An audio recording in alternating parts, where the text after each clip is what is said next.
Connexion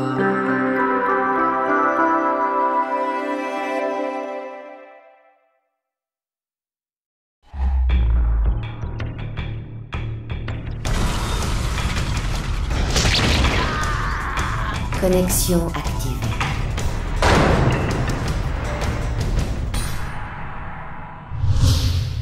Bienvenue dans Inside, l'émission où le cosplay devient une question de survie.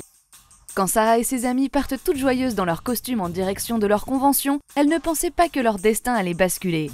Victimes d'un accident de la route, elles se retrouvent à leur réveil dotées de pouvoirs en lien avec leur cosplay. Alors qu'elles commencent seulement à prendre conscience de leurs nouvelles aptitudes, d'étranges créatures envahissent la ville et semblent attirées par les jeunes filles et leurs costumes. Dans une ambiance horrifique, 4Life nous raconte la survie de ces 4 jeunes filles devenues des Magical Girls malgré elles. Nous avons donc rencontré les 2 auteurs de cette nouveauté Glénat Manga, une collaboration française avec au scénario Antoine Doll, alias Mr. Tran, et au dessin Vignew. Comment s'est passée votre rencontre avec Vignew et donc le début de votre collaboration sur 4Life ? J'ai présenté le projet à Vin et effectivement on a tout de suite eu envie d'aller plus loin. Donc on a monté un dossier à présenter aux maisons d'édition. Ça prend une forme très simple, c'est quelques pages finalisées de l'histoire, un détail un peu plus approfondi de ce qu'on trouvera tout au long de ces 2 tomes. Et puis on l'a envoyé par la poste à différents éditeurs. Alors le manuscrit envoyé par la poste, ça fait un peu légende urbaine, mais pour le coup ça s'est vérifié. On a reçu un appel de Glénat Manga 15 jours plus tard, 15 jours après avoir posté le dossier, de la personne qui allait devenir notre éditeur sur ce projet et qui nous a proposé un rendez-vous pour en parler tout simplement et voir avec nous ce qu'on avait envie de faire évoluer, de garder, d'affiner et je crois qu'un mois plus tard, le projet était signé chez Glénat Manga. Pourquoi ce thème du cosplay ? D'où est venue cette idée d'en faire un survival plutôt dark ? L'idée de 4Life, elle est née il y a 4-5 ans quand j'ai fait ma première Japan Expo. J'écrivais un roman à l'époque qui s'appelle Tout foutre en l'air, qui a été publié aux éditions Actes Sud, sur la question du suicide. Et particulièrement l'histoire, c'est l'histoire de 2 adolescents qui décident de se suicider ensemble. Et au dernier moment, l'un des 2 décide de ne plus le faire, parce qu'il a une espèce de bouffée de vie qui le retient. Et je suis allé à la Japan avec ce questionnement sur lequel j'étais en train de travailler, sur qu'est-ce qui nous rend vivants et qu'est-ce qui nous donne envie de nous relever à chaque instant.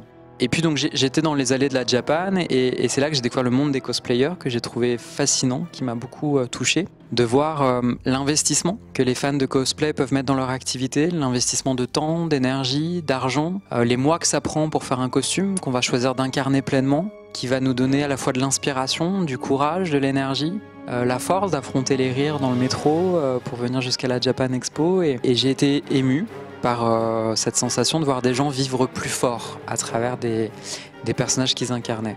Et donc j'avais envie que ce soit le point de départ de 4Life, puisque c'était l'histoire d'une jeune femme qui va devoir trouver en elle des raisons de se battre et de se relever et de survivre. Et effectivement cette idée d'un cosplay qui va nous rendre plus forts, qui va nous rendre plus aptes au combat et cette idée que les pouvoirs comme ça nous imprègnent et je trouvais que c'était plutôt un chouette point de départ.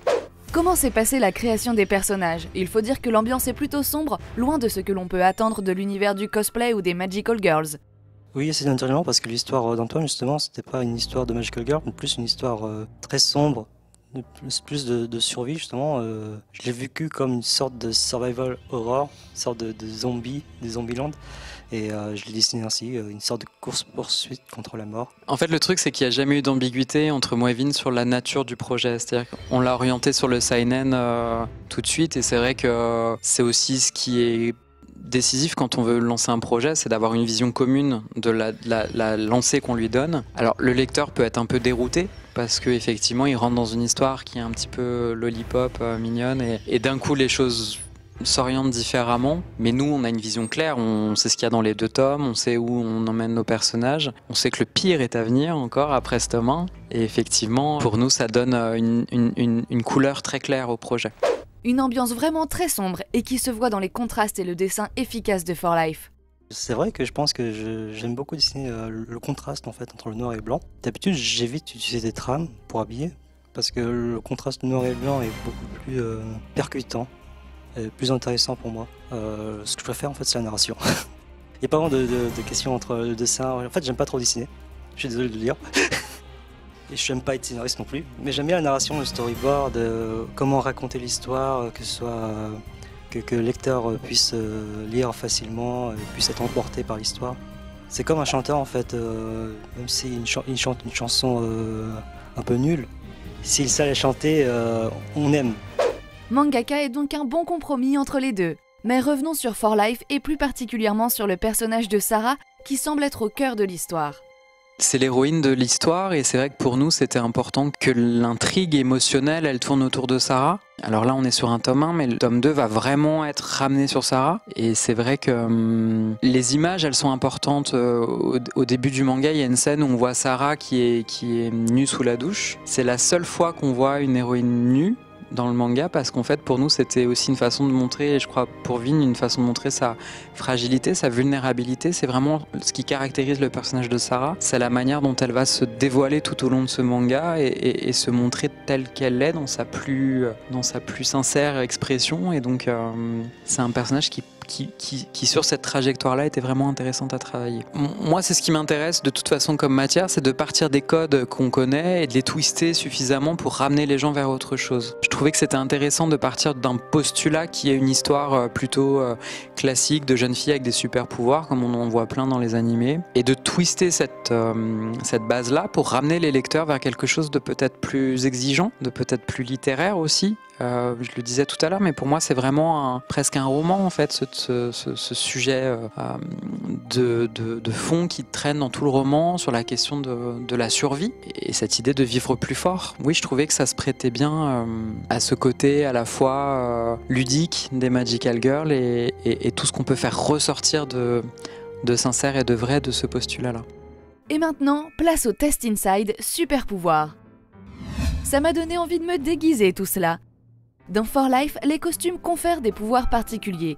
Du coup, on s'est demandé quel serait notre super pouvoir si on se cosplay en personnage de fiction.